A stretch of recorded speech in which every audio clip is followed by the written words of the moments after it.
Bienvenue au stand UMS au salon European Microwave 2024 à Paris. En collaboration avec Keysight, nous avons mis en place un banc de test où nous venons mettre en avant la mesure de linéarité sur l'un de nos composants, le CHA7063, en boîtier QFN 5 watts, qui est un amplificateur de puissance fonctionnant sur la bande de fréquence 12,7 GHz à 20 GHz pour différents types d'applications. Nous avons mis en place pour la démonstration deux types de modulation en entrée de l'amplificateur de puissance. Une 1024 QAM avec une largeur de bande de 56 MHz et une 256 QAM OFDM avec une largeur de bande de 200 MHz. Ce système Keysight permet de réaliser de façon simple, rapide et automatique des mesures de puissance et fréquence sur des amplificateurs de puissance et ce avec des signaux de test vectoriels.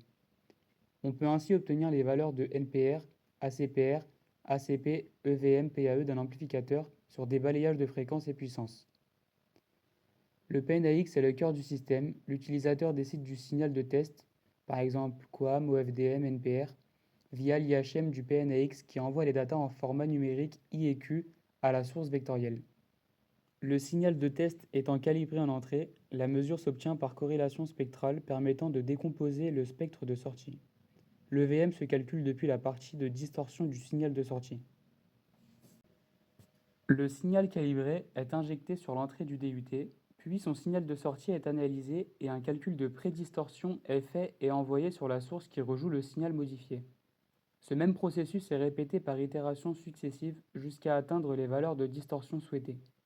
La Direct DPD permet de connaître les possibilités de linéarisation d'un composant. Prenons la modulation 256 QAM OFDM avec une largeur de bande de 200 MHz à la fréquence centrale 13 GHz. Nous venons effectuer un balayage en puissance de -3 dBm à +30 dBm.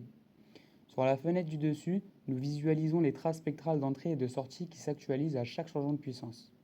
Sur la fenêtre du dessous, nous visualisons l'évolution des courbes de puissance et ACP en sortie de l'amplificateur de puissance. Sans digital prédistorsion, à une puissance d'entrée fixe, ici plus 17 dBm, nous avons 30,5 dBm en puissance de sortie et des ACPR de sortie de -32 dBc. Avec digital prédistorsion, à une puissance de sortie identique, nous avons des ACPR de sortie de -48 dBc. On vient gagner 16 dBc au niveau des ACP de sortie.